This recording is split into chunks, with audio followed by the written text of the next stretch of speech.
पर आपने अगर सिंदूर लगाया है और हनुमान जी महाराज का या देवी जी का या भगवान का सिंदूर आपके मस्तक पर लग गया है तो वो सिंदूर कम से कम शास्त्र कहता है 2.5 घंटे तक आपके मस्तक पर रहना चाहिए।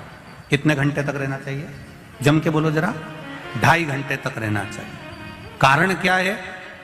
भगवान के चरण का अगर कोई कुंकू या सिंदूर हमारे मस्तक पर लगाया गया है वो 2.5 घंटे तक रहे, उसके बाद उस सिंदूर को किसी नैपकिन, कपड़ा या अन्य चीज से पोंछ देते हैं।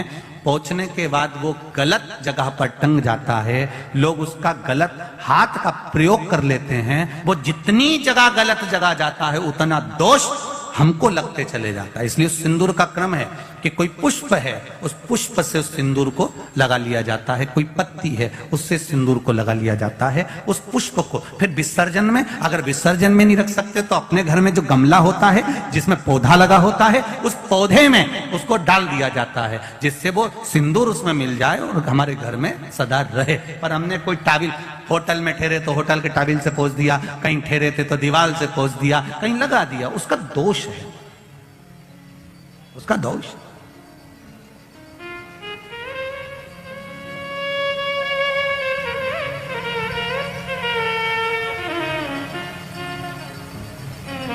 कितना सुंदर बात कहा गया है। नारी मस्तक पर मांग में सिंदूर भर रही है, नाक पर गिरा शुभ है, जमीन पर गिरा शुभ है। जमीन पर गिरा वो शुभ है, पर मांग का सिंदूर नाक पर आया। इसलिए आज भी बिहार में, जो लोग राजस्थान में, बिहार में, मारवाड़ में इधर उधर अगर आप लोग जाते होंगे तो जब कई बार आपने देखा होगा, आप जाइए जरा कहीं योग लगे तो दादी रानी सती के मंदिर पर जाइए, या आप कहीं झुंझुन जाइए, कहीं आप बिहार साइड, उत्तर प्रदेश साइड में जाएंगे तो माताएं जब मांग भरती है, जब वो छठ की पूजन करती है, कोई बड़ी पूजन करती है, तो सिंदूर थोड़ा सा नाक पर लगाकर सिर तक लेकर जाती है। चाहे बंगाल साइड में चले जाओ, चाहे आप यूपी में, चाहे बिहार में चले जाओ, नासिका पर सिंदूर का भाव हो जाए। क्या चाहती हो?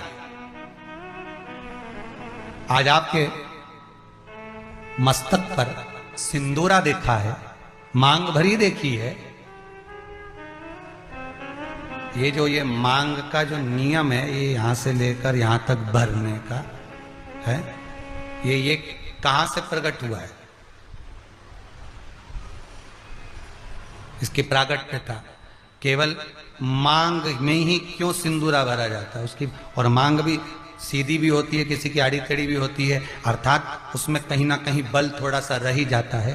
ये नाग लक्ष्मी ने जो मांगा था माता लक्ष्मी से कि मेरी मांग का जो सिंदूर है ये अमर हो, उसका भाव प्रकट करना। लक्ष्मी जी बोली अमर करने का तो केवल एक ही तरीका है कि तुम्हारे पति को विरक्ति उत्पन्न होना चाहिए। क्या उत्पन्न होना चाहिए? विरक्ति। पत्नी कहे अभी तो विवाह हुआ और क्यों विरक्ति उत्पन्न कर दो? विरक्ति उत्पन्न करना है। हाँ, कैसी विरक्ति? आप में से मोह हटे, परिवार में से मोह हटे। और जब परिवार में से, आप में से मोह हटेगा, आप में से, परिवार में से मोह हटेगा, जब मोह हट जाएगा तो तुम्हारा पति नारायण की सेवा में लग जाएगा। नारायण की सेवा में लग गया, जो भगवान की सेवा में लग गया वो अमर हो गया।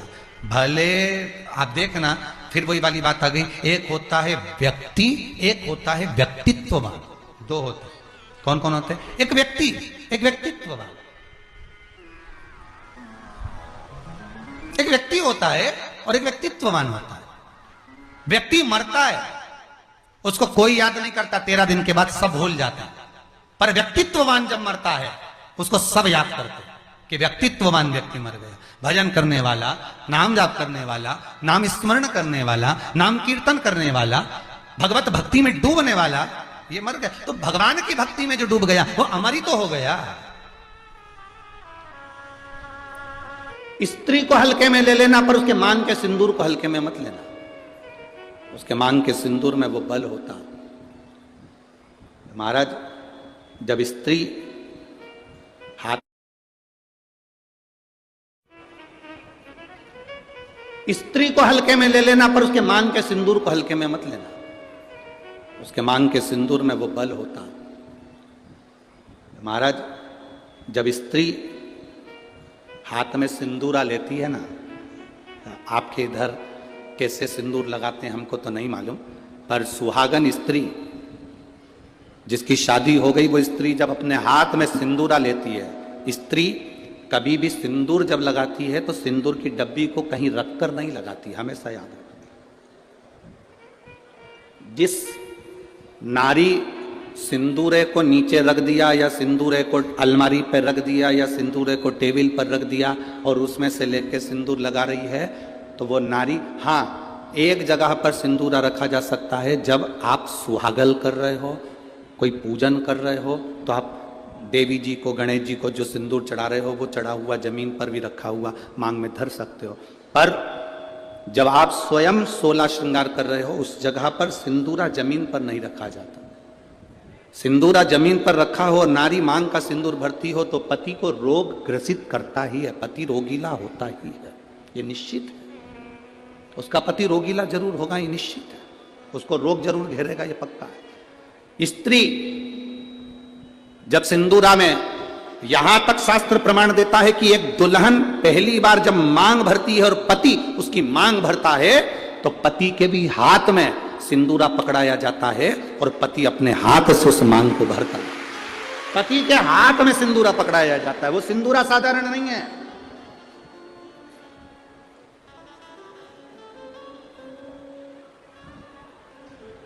आप में से कोई कोई ऐसी आलसन हो सकती हैं, कोई ना कोई ऐसे आलसी हो सकते हैं कि ड्रॉज खोली, उसमें रखा था, उसी में से निकाल के और भर ली और उसी में रख दिया। ऐसी कहीं कहीं की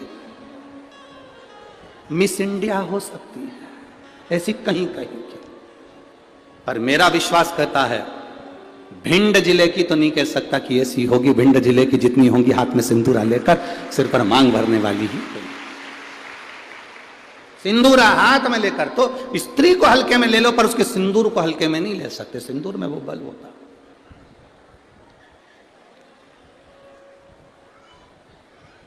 एक कौन सा राक्षस है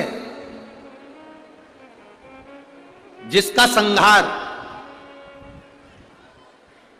वो कौन सा राक्षस है जिसका संहार एक स्त्री ने मांग के सिंदूर से अपने दूसरे प्रतिबिंब को प्रकट कर कर मारा था? वो कौन सा राक्षस है? ऐसा कौन सा राक्षस जिसको वर था कि वो स्त्री के हाथ से मरेगा और स्त्री अपने मांग के सिंदूर से, उस सिंदूर से अपनी परछाया प्रकट कर लेती है और परछाया से मारती है? वो एक ही राक्षस था, मुल्कासुर। कौन सा राक्षस? मुल्कासुर। उसको माता जानकी जी ने मारा था, लंका में जाकर मारा था, लंका के दरवाजे पर। कौन था मुल्कासुर? कुंभकर्ण की पत्नी का पुत्र, कुंभकर्ण का बेटा। कुंभकर्ण की जो पत्नियां थी उसमें से एक करकटी थी जिसका पुत्र भीम था। उस भीम को शिवजी ने मारा था तो वो भीमाशंकर बन गया था। और कुंभकर्ण का एक बेटा था मुल्कासुर, जो जन्म लेने के बाद मूल में हुआ था तो उसको भिगवा दिया गया था, जिसको सीता जी ne मारा था, माता जानकी जी ने मारा था। मांग के सिंदूर में कितना बल होता है?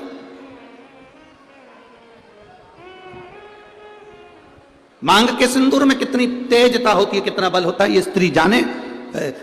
स्त्री आज के जमाने में तो ऐसी पेंसिल आ जाती है, वह पेंसिल से ऐसी लाइन लाइन खींच लेती है और पेंसिल से लाइन खींचा और काम खत्म, बस।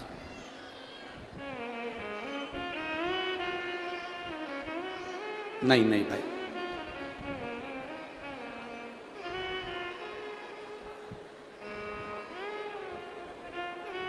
आप में से आप लोगों ने देखा कि नहीं देखा, बड़े बड़े घर के लोग भले मांग भरने में संकोच करें, सिंदूर लगाने में संकोच करें,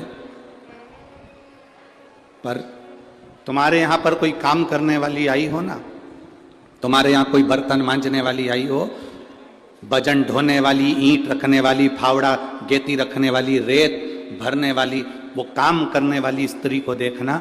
एक पैसे वाले के यहाँ की नारी भले मांग भरने में संकोच कर सकती है, पर एक गरीब स्त्री कभी मांग भरने में संकोच नहीं करती, वो मांग भर कर चलती है।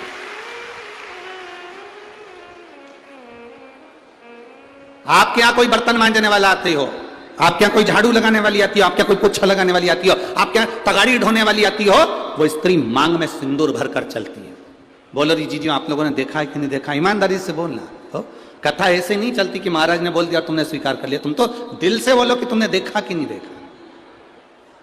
भजन ढोने वाली मांग में सिंदूर भर लेगी और मांग में सिंदूर भरकर भजन ढोलेगी। किसी उस स्त्री से पूछना कि मांग में तो सिंदूर भर लेती है, भले तू कैसी भी दिखे पर तेरी मांग खाली नहीं रहती है, उसका कारण क्या है? तो वो स्त्री कहती है कि मैं कितना भी बोझा ढोलूं, मेरा पति मेरे साथ में भजन ढोने में साथ देता है। मांग के सिंदूर में वो बल होता है महाराज। वो सिंदूर जो सीता जी अपनी मांग में भर रही, वो सिंदूर आज तक ददरुआ धाम सरकार श्री हनुमान जी महाराज के तन पर तुम्हें लगा हुआ दिखता है। उस सिंदूर में कितना बल होगा, उस सिंदूर में कितना आनंद होगा, वो सिंदूर क्या साधारण होगा?